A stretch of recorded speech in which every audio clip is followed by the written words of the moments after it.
જય શ્રી કૃષ્ણ, રાધે રાધે. મારી યુટ્યુબ ચેનલમાં તમારું હાર્દિક સ્વાગત છે. દર્શક મિત્રો, આજે આ વિડીયોમાં આપણે પવિત્ર અને આધ્યાત્મિક મહત્ત્વવાળી બાબતો વિશે જાણીશું. આપણે આજે વાત કરીશું ભાદરવા માસના કૃષ્ણ પક્ષની અમાવસ્યા વિશે, જેને સર્વ પિતૃ અમાવસ્યા તરીકે ઓળખવામાં આવે છે. આજે આ પવિત્ર દિવસે ભગવાન શિવ અને પિતૃઓની કૃપા પ્રાપ્ત કરવા માંગતા હો તો વિડીયોને લાઈક કરી કોમેન્ટમાં જય ભોલેનાથ અને જય પિતૃદેવ અવશ્ય લખજો.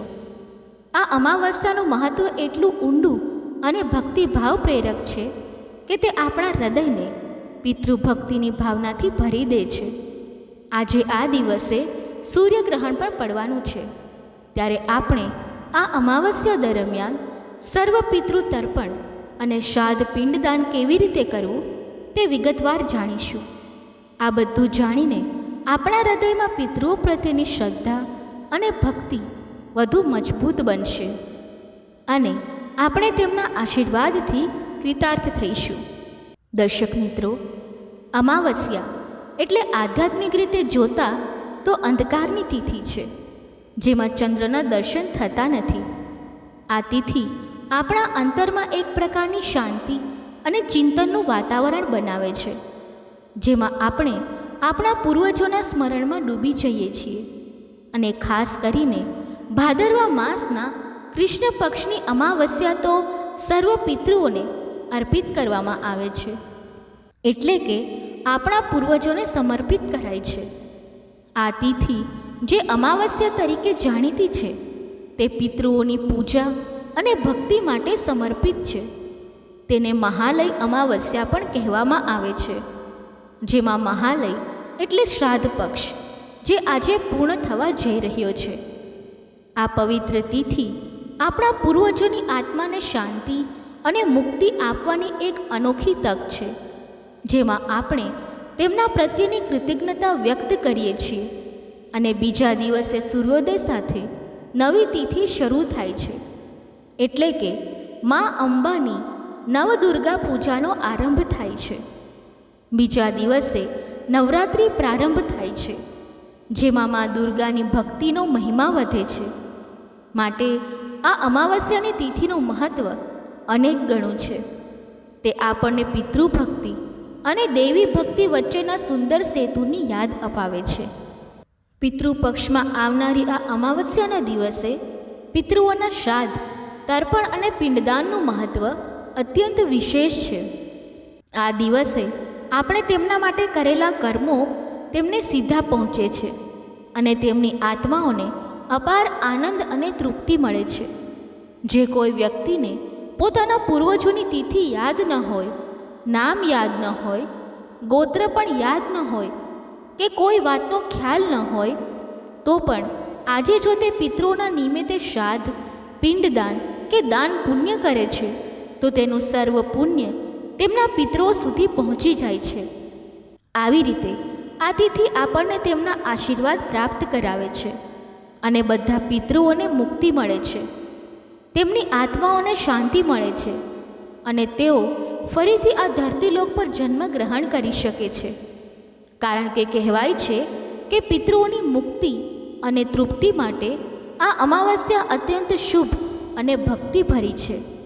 પિતૃઓની મનોકામનાઓ પૂર્ણ થાય છે અને જો કોઈ પિતૃને પોતાના વંશમાં ફરી આવવું હોય તો તેમની તે મનોકામના પણ પૂર્ણ થાય છે. એટલા માટે પણ સર્વ પિતૃ અમાવસ્યાનું મહત્ત્વ હિન્દુ ધર્મમાં અનેરું છે. તે આપણા હૃદયમાં પિતૃભક્તિના અમર બીજ વાવે છે. આ દિવસે લોકો પોતાના પૂર્વજોની પૂજા કરે છે અને તેમના પ્રત્યેની ભક્તિમાં ડૂબી જાય છે. ગરુડ પુરાણ અનુસાર પૂર્વજોની તૃપ્તિ અર્થે આ તિથિને મહાતિથિ કહેવામાં આવે છે. તેમના માટે કરેલા કર્મો આપણને તેમના આશીર્વાદના પાત્ર બનાવે છે. પૂર્વજો પૃથ્વી પર આવે છે ત્યારે બ્રાહ્મણોને તેમના નામે ભોજન કરાવાય છે, જેમાં આપણે તેમની તૃપ્તિ માટે પ્રાર્થના કરીએ છીએ. કાગને વાસ કરાવાય છે, કીડિયારું પૂરાય છે અને કૂતરાને પણ ભોજન આપવામાં આવે છે. આ બધા દ્વારા આપણા પૂર્વજો તૃપ્તિનો અનુભવ કરે છે અને તેમની આત્માઓને અપાર આનંદ મળે છે. અને જો પૂર્વજોનું નામ આવડતું હોય તો તેમના નામ સાથે પણ તર્પણ કરી શકાય છે, જેથી તેમને મોક્ષની પ્રાપ્તિ થઈ શકે. આ તર્પણ કરતી વખતે આપણા હૃદયમાં ભક્તિભાવની ધારા વહે છે અને આપણે તેમના પ્રત્યેની કૃતજ્ઞતા વ્યક્ત કરીએ છીએ.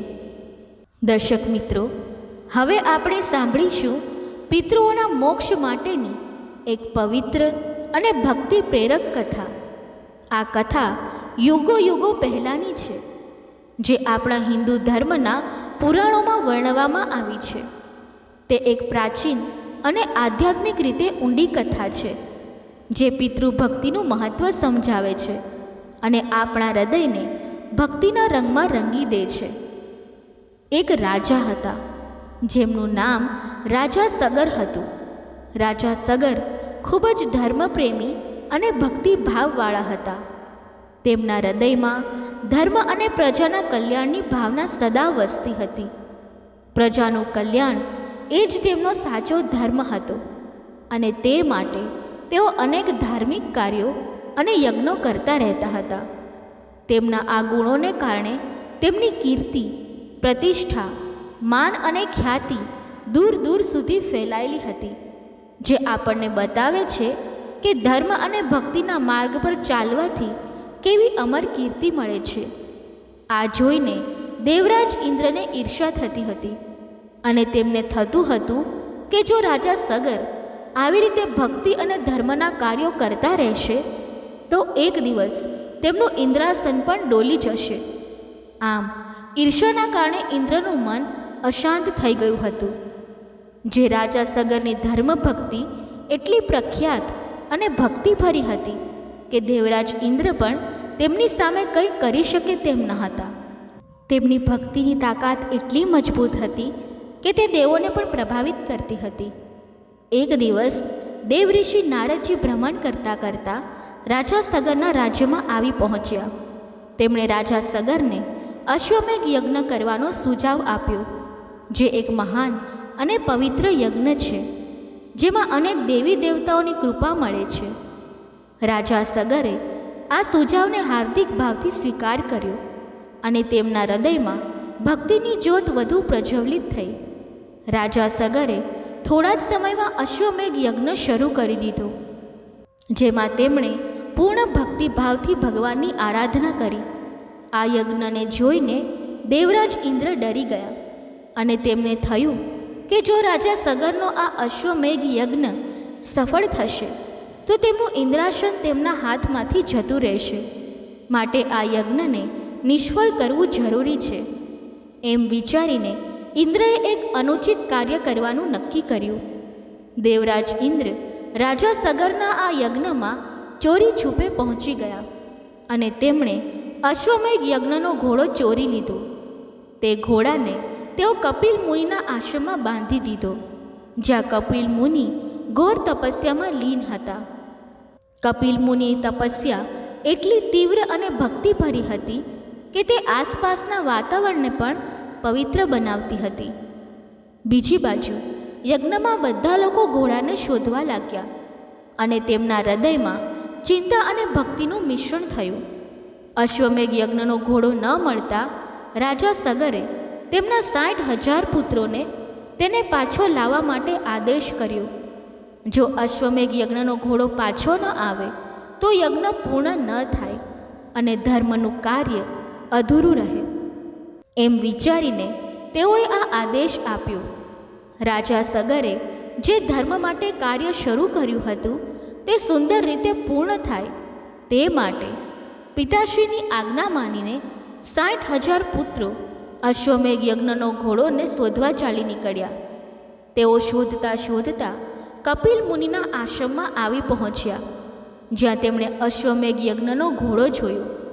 તેઓને લાગ્યું કે આપણા અશ્વમેઘ યજ્ઞનો ઘોડો ચોરનાર તે ચોર આ કપિલ મુનિ જ છે.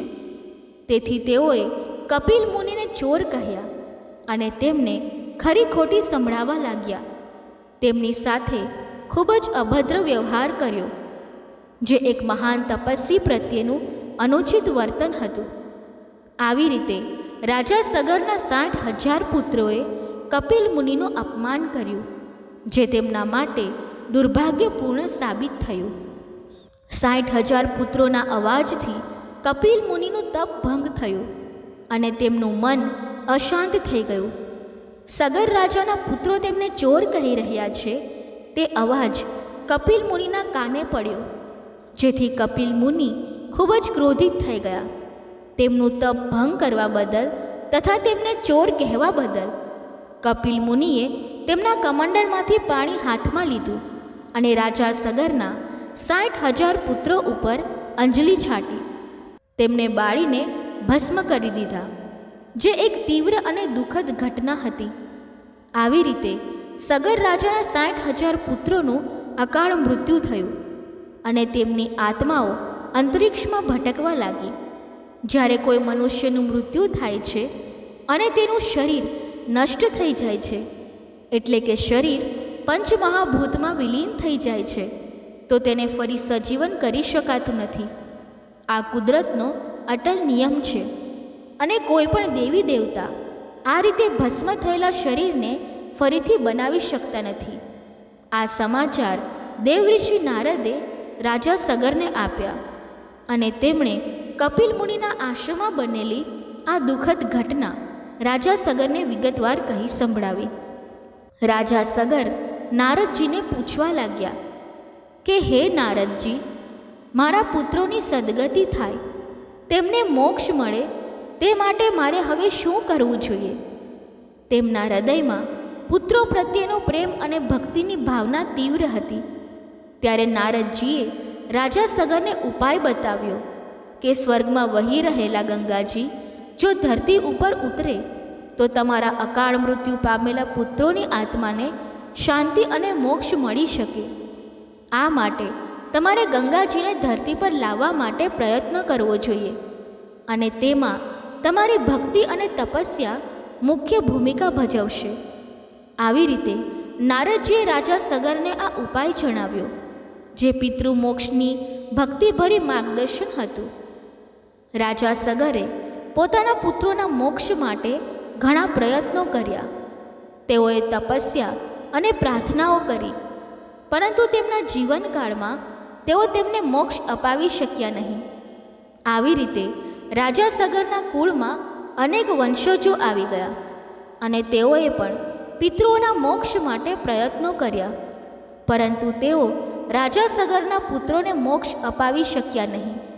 તેમણે ગંગાજીને ધરતી પર લાવવા ઘણા પ્રયત્નો કર્યા, જેમાં અનેક તપસ્યાઓ અને યજ્ઞો સામેલ હતા, પરંતુ તે તમામ પ્રયત્નો નિષ્ફળ ગયા. ત્યારબાદ રાજા સગરના કુળમાં ભગીરથ નામના પુત્રએ જન્મ લીધો, જેમનું જીવન પિતૃભક્તિનું પ્રતીક બની ગયું. ભગીરથ દિવસે દિવસે મોટા થવા લાગ્યા અને તેમના હૃદયમાં ધર્મ અને ભક્તિના બીજ વિકસિત થયા. ભગીરથ મોટા થયા અને પછી તે રાજા બન્યા, જેમાં તેઓએ પ્રજાના કલ્યાણ માટે અનેક કાર્યો કર્યા. રાજા ભગીરથને તેમના કુળના વંશજોનું આવી રીતે અકાળ મૃત્યુ થયું છે તેની જાણ થઈ અને તેમનું હૃદય દુઃખ અને ભક્તિથી ભરાઈ ગયું.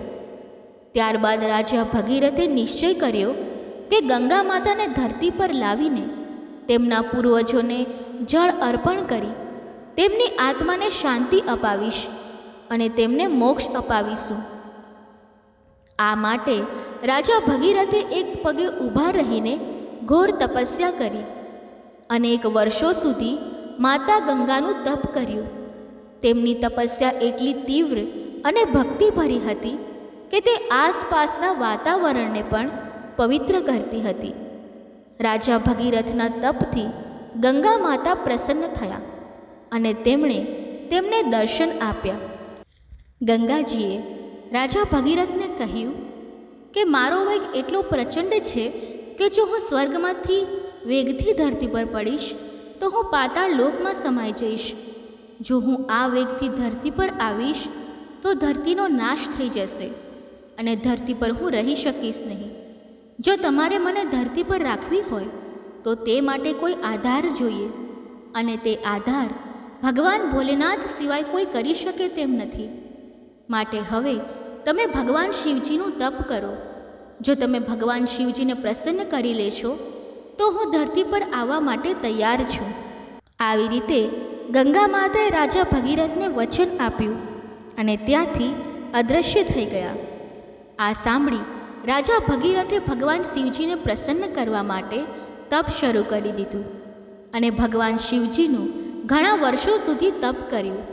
તેમની તપસ્યા એટલી ભક્તિભરી હતી કે તે ભગવાન શિવને પણ પ્રભાવિત કરી. ત્યારબાદ ભગવાન શિવ રાજા ભગીરથના તપથી પ્રસન્ન થયા અને તેમણે તેમને દર્શન આપ્યા. રાજા ભગીરથે પોતાના પિતૃઓના મોક્ષ માટેની બધી વાત ભગવાન શિવજીને કહી સંભળાવી અને ગંગા માતાએ કહેલા વચનો પણ વિગતવાર કહી સંભળાવ્યા. ભગવાન શિવે રાજા ભગીરથને વચન આપ્યું કે તારા પિતૃઓના મોક્ષ માટે હું ગંગાજીને મારા જટાઓમાં સમાવી લઈશ.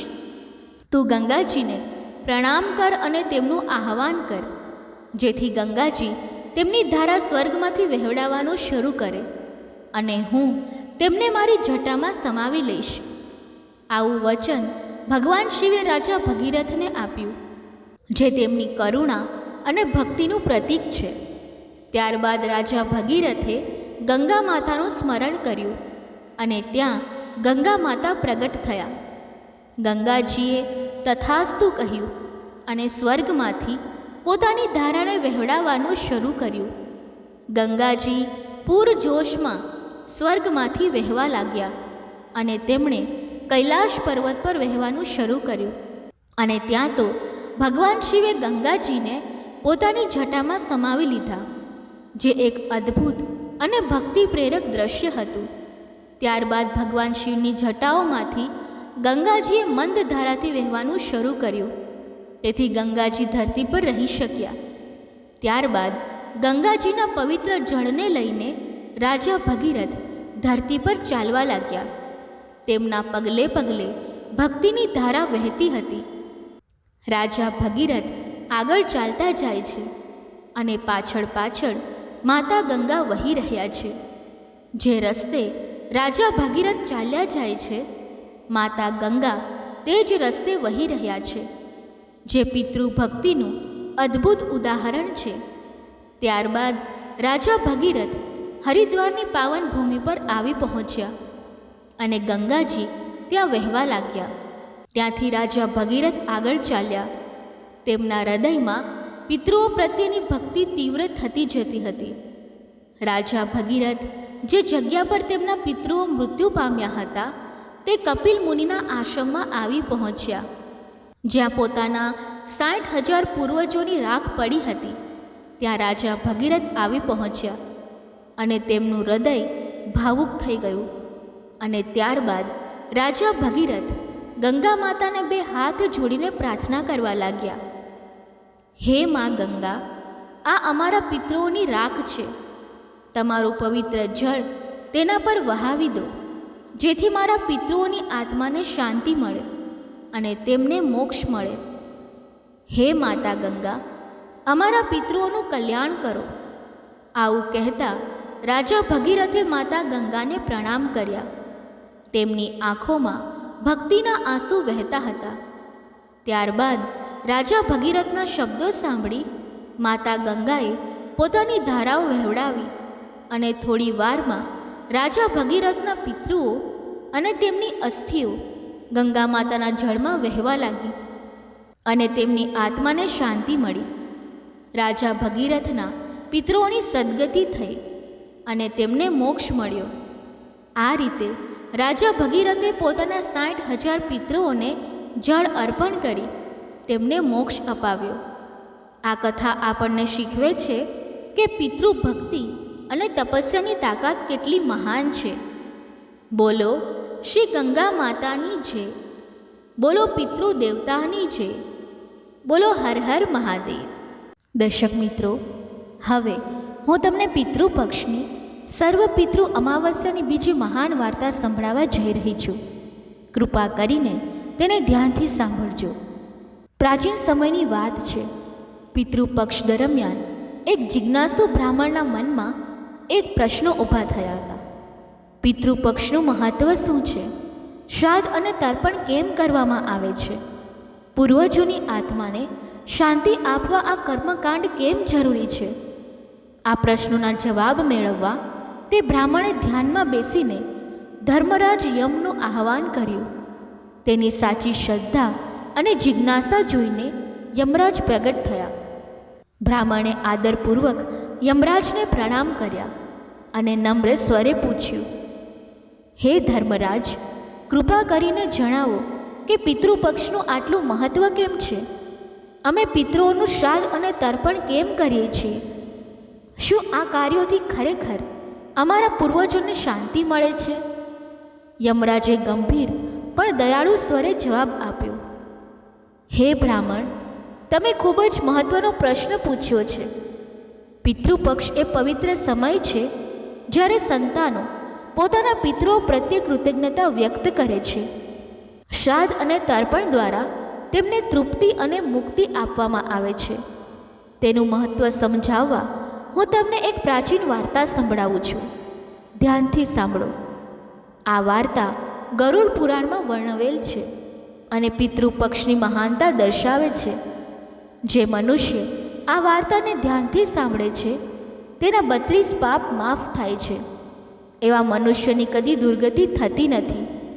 તેના પિતૃઓ તેનાથી સંતુષ્ટ થાય છે અને તેને લાંબુ આયુષ્ય તેમજ ધન સંપત્તિ આપે છે. આથી હે બ્રાહ્મણ, આ વાર્તા ધ્યાનથી સાંભળો. યમરાજે આટલું કહીને બ્રાહ્મણને એક પ્રાચીન ઘટના સંભળાવવા માંડી. પ્રાચીન કાળમાં મધ્ય દેશમાં ધનશર્મા નામનો એક પુણ્યાત્મા બ્રાહ્મણ રહેતો હતો. તે સત્યનિષ્ઠ, સદાચારી અને વેદશાસ્ત્રોનો ઊંડો જાણકાર હતો. તેના સ્વભાવમાં પાપ લેશ માત્ર પણ નહોતો. ભગવાન વિષ્ણુમાં તેની ઊંડી શ્રદ્ધા હતી અને તે રોજ નિયમિત રીતે પૂજા પાઠ કરતો. એક દિવસની વાત છે. શ્રાવણ પૂરો થઈ ગયો હતો અને ભાદરવો માસ ચાલી રહ્યો હતો. ધનશર્મા શ્રાદ્ધ માટે જરૂરી કુશા, પવિત્ર ઘાસ અને અન્ય સામગ્રી લેવા નજીકના ગીચ જંગલમાં ગયો. બપોરનો સમય હતો અને જંગલમાં ચારે બાજુ શાંતિ છવાયેલી હતી. ફક્ત પાંદડાની ખડખડ અને કેટલાક પક્ષીઓના અવાજો સંભળાતા હતા. ધનશર્મા મનમાં મંત્રોનો જાપ કરતા નીડર રીતે જંગલમાં આગળ વધી રહ્યા હતા. ધનશર્મા જંગલમાં સામગ્રી એકઠી કરી રહ્યા હતા. ત્યાં અચાનક તેની નજર એક અદ્ભુત પણ ભયજનક દ્રશ્ય પર પડી. થોડે દૂર એક વિશાળ વૃક્ષ નીચે 3 આકૃતિઓ ઊભી હતી. પહેલાં તો ધનશર્માને વિશ્વાસ ન થયો. તે 3 મનુષ્ય જેવી આકૃતિઓ હતી, પણ તેમનું સ્વરૂપ ખૂબ ભયાનક હતું. તે ખરેખર 3 મહાપ્રેત હતા, જેનું રૂપ જોઈને સામાન્ય મનુષ્ય ભયથી બેહોશ થઈ જાય. ધનશર્માએ તે પ્રેતોને ધ્યાનથી જોયા. તેમના વાળ વિખરાયેલા અને ઊંચા ઊભેલા હતા, જાણે વર્ષોથી સવારેલા ન હોય. તેમની આંખો અંગારા જેવી લાલ ચમકતી હતી. દાંત કાળા અને લાંબા દેખાતા હતા, જાણે કોઈ જંગલી પશુ ન હોય. ત્રણેયના શરીર અત્યંત નબળા અને કૃશ હતા. પેટ પીઠ સાથે ચોંટેલું હતું, જાણે ફક્ત હાડકાનું ઢાંચું બચ્યું હોય. તેમની નસો ઉપસેલી હતી અને તે દુઃખમાં તડપતા હોય એવું લાગતું હતું. ધનશર્માએ આટલા ભયાનક પ્રાણીઓને એકસાથે ક્યારેય નહોતા જોયા. પણ આશ્ચર્યની વાત એ હતી કે આટલા ભયંકર દ્રશ્ય હોવા છતાં ધનશર્મા બિલકુલ ડર્યો નહીં. મનમાં ભગવાનનો દ્રઢ આશરો હતો અને સત્યમાં અડગ વિશ્વાસ હતો. તેણે પોતાનામાં હિંમત ભેગી કરી અને આગળ વધીને તે પ્રેતો સાથે વાત કરવાનો નિર્ણય કર્યો. ધનશર્મા ધીમે ધીમે તેની નજીક ગયો. 3 પ્રેતોએ પણ તેને જોયો અને એક ક્ષણ માટે જાણે આશ્ચર્યથી સ્થિર થઈ ગયા કે એક સામાન્ય મનુષ્ય નીડર રીતે તેમની તરફ આવી રહ્યો છે. ધનશર્માએ પૂછ્યું, તમે કોણ છો? તમારી આ નારકીય અવસ્થા કેવી રીતે થઈ? તમને આ ભયંકર યોનિમાં કયું કર્મ લાવ્યું? એક ક્ષણ માટે ત્રણેય પ્રેત શાંત રહ્યા. તેમના ગળામાંથી જાણે ગુંગળાતો અવાજ નીકળતો હતો. ધનશર્માએ પોતાનો પરિચય આપતા કહ્યું, હું એક બ્રાહ્મણ છું અને ભગવાન વિષ્ણુનો દાસ છું. તમને જોઈને હું ચિંતિત છું. હું ભયથી દુઃખી છું, પણ સાથે સાથે દયાનો પાત્ર પણ છું. મારું રક્ષણ કરો. જો તમે મારા પર કૃપા કરશો અને મારું રક્ષણ કરશો તો ભગવાન વિષ્ણુ તમારાથી પ્રસન્ન થશે અને તમારું પર કલ્યાણ થશે. ધનશર્મા પૂરી શ્રદ્ધાથી બોલતો રહ્યો. ભગવાન વિષ્ણુ ખૂબ દયાળુ છે. તે બ્રાહ્મણોના હિતેચ્છુ છે. જે ભક્તો પર દયા કરે છે, વિષ્ણુ તેના પર કૃપા કરે છે. શ્રી હરિની મહિમા અપાર છે. તેમનો શ્યામ રંગ અલસીના ફૂલ જેવો નીલો છે. તે પીતાંબર ધારણ કરે છે. તેમના નામના શ્રવણથી જ બધા પાપ નષ્ટ થઈ જાય છે. તે અનાદિ અને અનંત છે. શંખ, ચક્ર અને ગદા ધારણ કરનાર અવિનાશી ભગવાન છે. તેમની આંખો કમળ જેવી સુંદર છે અને તે પ્રેત આત્માઓને પણ મોક્ષ આપવાની શક્તિ ધરાવે છે. યમરાજે બ્રાહ્મણને વાર્તા સંભળાવતા કહ્યું, હે બ્રાહ્મણ, જેઓ ધનશર્માના મુખમાંથી ભગવાન વિષ્ણુનું પવિત્ર નામ નીકળ્યું, તેઓ જ તે પિશાચરૂપી પ્રેતોના હૃદયમાં આશ્ચર્યજનક ફેરફાર થવા લાગ્યો. અત્યાર સુધી ક્રોધ અને દુઃખથી ભરેલા પ્રેતો જે ધનશર્માની સામે ઊભા હતા, તે વિષ્ણુના નામની અસરથી સંતુષ્ટ અને શાંત થવા લાગ્યા. તેમના વિકરાળ ચહેરાના ભાવ બદલાઈ ગયા. જે આંખો ક્રોધથી લાલ હતી, તેમાં હવે કોમળતા ઝલકવા લાગી. જે શરીર દયા વગરનું હતું, તેમાં હવે કરુણા અને ઉદારતાનો સંચાર થવા લાગ્યો. શ્રીહરિના નામથી જ તેમના હૃદય પવિત્ર થઈ ગયા. ધનશર્માના ભક્તિભર્યા શબ્દોએ તે પ્રેતોને આકર્ષિત કર્યા. ધીમે ધીમે ત્રણેય પ્રેતોના ચહેરા પર પ્રસન્નતાની છાયા દેખાવા લાગી. એવું લાગ્યું જાણે ઠંડી શાંત લહેર તે તૃપ્ત આત્માઓ પર વહેવા લાગી. પછી તે પ્રેતો મનુષ્યની ભાષામાં વાત કરવા તૈયાર થયા. તેમાંથી એક પ્રેતે કહ્યું, હે વિપ્ર, તમારા દર્શનથી અને ભગવાન શ્રી હરિનું નામ સાંભળવાથી અમારા હૃદયનો ભાવ એક ક્ષણમાં બદલાઈ ગયો. થોડીક પળો પહેલાં સુધી અમે ક્રોધ, દુઃખ અને વ્યથાની આગમાં બળતા હતા, પણ તમે આવતા જ અમારી અવસ્થા બદલાઈ ગઈ. હવે અમારામાં દયાનો ભાવ જાગ્યો છે. મનમાં શાંતિનો અનુભવ થઈ રહ્યો છે. નિશ્ચિત રીતે સાચા વૈષ્ણવ પુરુષનો સંગ બધા પાપોને દૂર કરે છે.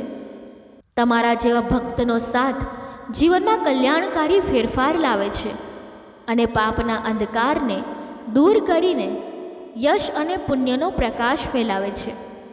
ત્રણેય પ્રેતોએ ધનશર્મા પ્રત્યે કૃતજ્ઞતાથી માથું નમાવ્યું.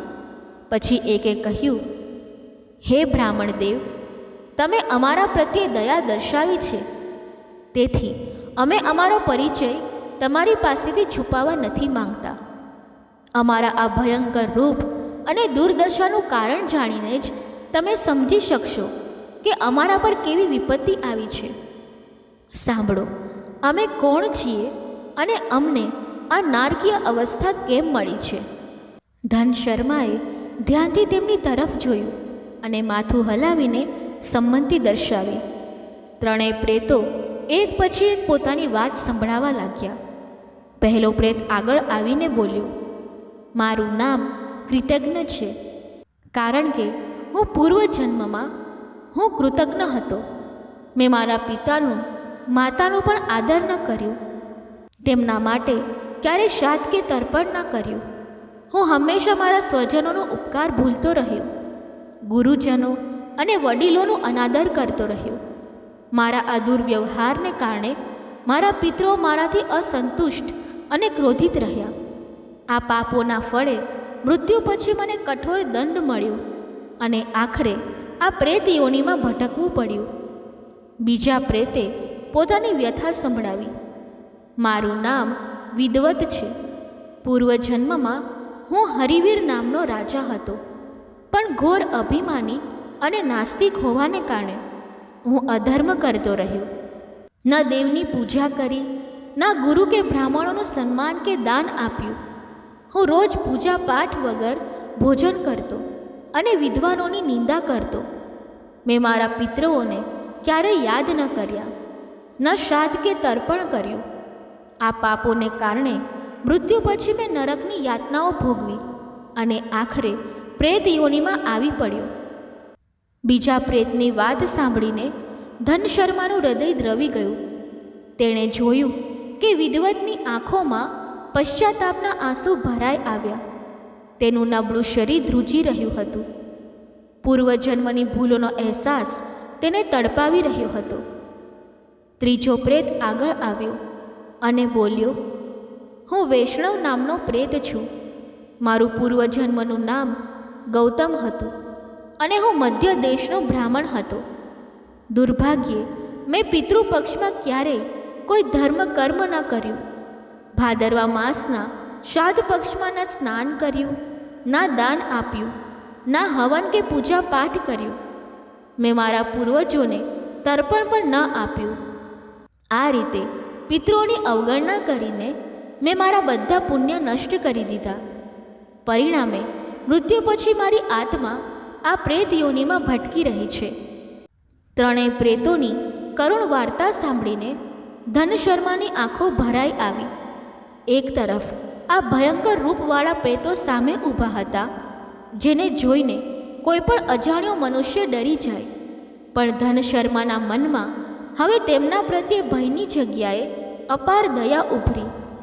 તેણે જાણ્યું કે આ બધાને પોતાના પાપો અને ખાસ કરીને પૂર્વજોની અવગણનાને કારણે આવી યાતનાભરી ગતિ મળી છે. તેમણે પોતાના પિતૃઓનો અનાદર કર્યું હતું. શ્રાદ્ધ તર્પણ જેવા પવિત્ર કર્તવ્યોથી મોઢું ફેરવી લીધું હતું. તેમના પૂર્વજોની આત્માઓ અસંતુષ્ટ અને દુઃખી રહી. તેથી મૃત્યુ પછી તેમને પ્રેત યોનિમાં ભટકવું પડ્યું. થોડીવાર બધા શાંત રહ્યા. જંગલની શાંતિમાં ફક્ત પાંદડાની ખડખડ અને દૂર કોઈ પક્ષીનો અવાજ સંભળાતો હતો. આખરે ધનશર્માએ પોતાના આંસુ લૂછ્યા અને બોલ્યો, તમારી દારૂણ વાર્તા સાંભળીને મારા હૃદયમાં ઊંડું દુઃખ થઈ રહ્યું છે. ધર્મથી વિમુખ થવાથી આત્માને કેટલી કષ્ટદાયક સ્થિતિમાંથી પસાર થવું પડે છે તે જાણીને ખૂબ દુઃખ થાય છે. તમે મને તમારો પરિચય અને તમારું દુઃખ જણાવ્યું, તેના માટે હું કૃતજ્ઞ છું. હવે આ નમ્ર બ્રાહ્મણ તમને પૂછે છે કે હું તમારા માટે શું કરી શકું. હું ભગવાન વિષ્ણુનો ભક્ત છું. જો મારા દ્વારા કોઈ સેવા થઈ શકે તો કૃપા કરીને જણાવો. કદાચ ભગવાને જ મને અહીં તમારી સાથે મળવા મોકલ્યો છે, જેથી હું તમારા દુઃખની થોડી મદદ કરી શકું. ધનશર્માની દયાળુ વાતથી પ્રભાવિત થઈને ત્રણેય પ્રેતો એકબીજા તરફ જોવા લાગ્યા. પછી ત્રીજા પ્રેત ગૌતમે આગળ આવીને હાથ જોડીને કહ્યું, હે સદાચારી બ્રાહ્મણ, તમારી દયાળુતા માટે અમે આભારી છીએ. અમે ખરેખર ઈચ્છીએ છીએ કે અમારો ઉદ્ધાર થાય. આ યાતનાભર્યા પ્રેત જીવનમાંથી અમને મુક્તિ મળે, પણ અમારું પાપ એટલું ભારે છે કે અમે પોતાની શક્તિથી તેમાંથી છૂટી શકતા નથી. થોડીવાર રોકાઈને પ્રેત ગૌતમે કહ્યું, મારી પાસે એક ઉપાય છે, પણ તેમાં તમારી મદદ જોઈએ. સાંભળો, મારો એક દીકરો છે જે હજુ પૃથ્વી ઉપર જીવે છે. તે ધર્મશીલ છે અને શ્રાદ્ધની વિધિ જાણે છે. જો તેને અમારી આ દુર્દશાની ખબર પડે તો તે અમારો ઉદ્ધાર કરવાનો પ્રયત્ન કરશે. મારા તે દીકરાનું નામ ધનશર્મા છે. હે સ્વામી, તમે કૃપા કરીને તેની પાસે જઈને અમારી આ અવસ્થા જણાવો અને સમજાવો કે અમારા માટે શું કરવું જરૂરી છે. અમારા માટે આટલું પરિશ્રમ કરો. પરોપકારનું ફળ યજ્ઞ, દાન અને તપથી પણ મોટું હોય છે. મને વિશ્વાસ છે કે મારો દીકરો મારો તારણહાર બનશે, પણ કોઈએ તો તેને જણાવવું પડશે કે તેના પિતૃઓની કેવી અવસ્થા છે તમે વિદ્વાન છો, દયાળુ છો, મારી વાત ચોક્કસ માનશો. અમારું કામ પૂરું કરો. ધનશર્મા આ બધું શાંતિથી સાંભળી રહ્યો હતો. જેવો પ્રેત ગૌતમના મુખમાંથી તેના દીકરાનું નામ નીકળ્યું, તેવો જ ધનશર્માનું હૃદય ધડકી ઉઠ્યું. તેણે પૂછ્યું, સ્વામી, શું તમારો દીકરો ધનશર્મા જ છે? પ્રેત વૈષ્ણવે કહ્યું, હા, મારા દીકરાનું નામ એ જ છે. તે મારો એકમાત્ર દીકરો છે. કદાચ હવે સુધી તે મને ભૂલી ગયો હશે કે તેને ખબર પણ ના હોય કે તેના પિતાની આત્મા કેવી દુર્ગતિમાં ભટકી રહી છે. ધનશર્મા હવે રોકાઈ ન શક્યો. તે ભાવ વિહોળ થઈને પ્રેતના ચરણોમાં પડ્યો અને રડતા બોલ્યો, પિતાજી, હું જ તમારો દીકરો ધનશર્મા છું. હું આટલો અભાગી છું કે તમને ઓળખી ન શક્યો અને તમારું દુઃખ દૂર ન કરી શક્યો. દીકરો હોવા છતાં તમારા કામ ન આવી શક્યો. આથી મોટું પાપ બીજું કંઈ નથી. કૃપા કરીને મને માફ કરો. આ સાંભળીને પ્રેત ગૌતમની આંખોમાં પણ આંસુ ભરાઈ આવ્યા. તે આશ્ચર્ય અને આનંદથી બોલ્યો, દીકરા, તું ખરેખર મારો દીકરો છે. નિશ્ચિત રીતે ભગવાને તને અમારી મુક્તિનું સાધન બનાવીને મોકલ્યો છે. પછી ગૌતમે ઊંડો શ્વાસ લઈને કહ્યું, દીકરા, હવે વિલાપ છોડ. ભગવાનની કૃપાથી તારે અમારો ઉદ્ધાર કરવાનો છે. હું તને જણાવું છું કે તારે શું કરવું જોઈએ. પ્રેત ગૌતમે કહ્યું, દીકરા, પિતૃપક્ષની અમાવસ્યાના દિવસે નિયમ પ્રમાણે શ્રાદ્ધ કર્મ કર. પવિત્ર નદીમાં સ્નાન કરીને સંકલ્પ લે. પછી અમારા નામે પિંડદાન અને તિલાંજલિ અર્પણ કર. આદરપૂર્વક 10 બ્રાહ્મણોને સ્વાદિષ્ટ ભોજન કરાવ. ખાસ કરીને મીઠી ખીરનો પ્રસાદ આપીને તેમને તૃપ્ત કર. અંતે શ્રદ્ધાપૂર્વક દાન દક્ષિણા આપ. 7 માટીના ઘડાને સ્વચ્છ પાણીથી ભરીને પિતૃઓના નામે દાન કર. આમ કરવાથી અમારી 7 પેઢીના પિતૃઓ તૃપ્ત થઈને મુક્ત થશે. તારી શક્તિ પ્રમાણે ગાયનું દાન, અન્નદાન અને વસ્ત્રદાન પણ કર, જેથી તારું પુણ્ય વધે અને અમારી મુક્તિનો માર્ગ સરળ થાય. ધનશર્માએ માથું નમાવીને કહ્યું, પિતાજી, તમારી આજ્ઞા પ્રમાણે હું પૂરો પ્રયત્ન કરીશ. તમારી કૃપાથી ચોક્કસ સફળતા મળશે. ધનશર્માએ 3 પ્રેતો તરફ કર્તવ્ય ભાવે જોયું. તેણે હાથ જોડીને પોતાના પિતા અને બીજા 2 પ્રેતોને પ્રણામ કર્યા અને દ્રઢ સ્વરે કહ્યું, હું હમણાં જાઉં છું અને પૂરી તૈયારી કરું છું. આવતી અમાવસ્યા આવવાની જ છે. હું શ્રાદ્ધ કર્મમાં કોઈ કસર નહીં છોડું. તમે બધા તમારી કૃપા જાળવી રાખો અને મને આશીર્વાદ આપો કે હું સફળ થાઉં. ધનશર્માએ તરત ઘરે પાછા ફરીને શ્રાદ્ધની તૈયારી શરૂ કરી. નિયત તિથિ આવતા જ પિતૃપક્ષની અમાવસ્યાની પવિત્ર સવારે તેણે પવિત્ર નદીમાં સ્નાન કરીને સૂર્યને અર્ઘ્ય આપ્યું અને પિતૃઓ માટે તિલાંજલિ અર્પણ કરી. પછી ઘરે નિયમ પ્રમાણે શ્રાદ્ધ કર્મ કર્યું. તેણે પોતાના પિતા, પિતામહ અને અન્ય પિતૃઓના નામે શ્રદ્ધાપૂર્વક પિંડદાન કર્યું અને જલ અર્પણ કર્યું. ત્યારબાદ આદરપૂર્વક 10 બ્રાહ્મણોને ખીર સાથે પૌષ્ટિક ભોજન કરાવ્યું અને દક્ષિણા આપી. અંતે 7 માડીના ઘડા પાણીથી ભરીને પિતૃઓના નામે દાન આપ્યા. સાથે જરૂરી વસ્તુઓનું દાન પણ કર્યું.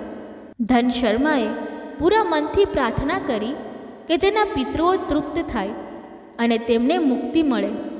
શ્રાદ્ધ કર્મ પૂરું થયા પછી ધનશર્માના મનમાં આશાની એક કિરણ જાગી કે હવે તે પ્રેત આત્માઓને શાંતિ મળશે. તે જ સાંજે તે ફરી એક ગીચ જંગલ તરફ ગયો, જ્યાં તેની ભેટ તે 3 પ્રેતો સાથે થઈ હતી. તે સાંજે ધનશર્મા ફરી એ જ સ્થળે ગયો. તેણે જોયું કે જૂના વૃક્ષ નીચે ગઈકાલ સુધી 3 ભયાનક પ્રેતો ઊભા હતા. ત્યાં હવે દિવ્ય પ્રકાશ ફેલાયેલો હતો. તે પ્રેતોની જગ્યાએ 3 દિવ્ય પુરુષો ઊભા હતા. તેમના ચહેરા તેજસ્વી અને પ્રસન્ન હતા. શરીર પર ઉજળા રેશમી વસ્ત્રો હતા અને ગળામાં ફૂલોની માળાઓ ઝૂલતી હતી. ધનશર્મા તરત સમજી ગયો કે આ તે જ 3 આત્માઓ છે, પણ હવે પ્રેત યોનિના બંધનમાંથી મુક્ત થઈને તે દિવ્ય રૂપમાં પ્રગટ થઈ છે. ધનશર્મા ભાવવિહોળ થઈને નજીક આવ્યો અને હાથ જોડ્યા. સૌથી આગળ તેના પિતા ગૌતમ ઊભા હતા, જેમનું રૂપ હવે અત્યંત શાંત અને સૌમ્ય હતું. ગૌતમે પ્રેમથી હાથ લંબાવીને દીકરાના માથા પર આશીર્વાદ મૂક્યા. ધનશર્મા આનંદથી તેમના ચરણોમાં નમી ગયો. ગૌતમે સ્નેહથી પોતાના દીકરાને ઊભો કરીને હૃદય સાથે ચાંપ્યો. બંનેની આંખોમાંથી કૃતજ્ઞતા અને આનંદના આંસુ વહેવા લાગ્યા. ગૌતમે પ્રસન્ન થઈને કહ્યું, દીકરા ધનશર્મા, તારી શ્રદ્ધા અને સેવાથી અમને બધાને મુક્તિ મળી છે. હવે અમે પિતૃલોકમાં જઈ રહ્યા છીએ. અમારા આશીર્વાદથી તું હંમેશા સુખી રહે, લાંબુ આયુષ્ય અને યશ પ્રાપ્ત કર.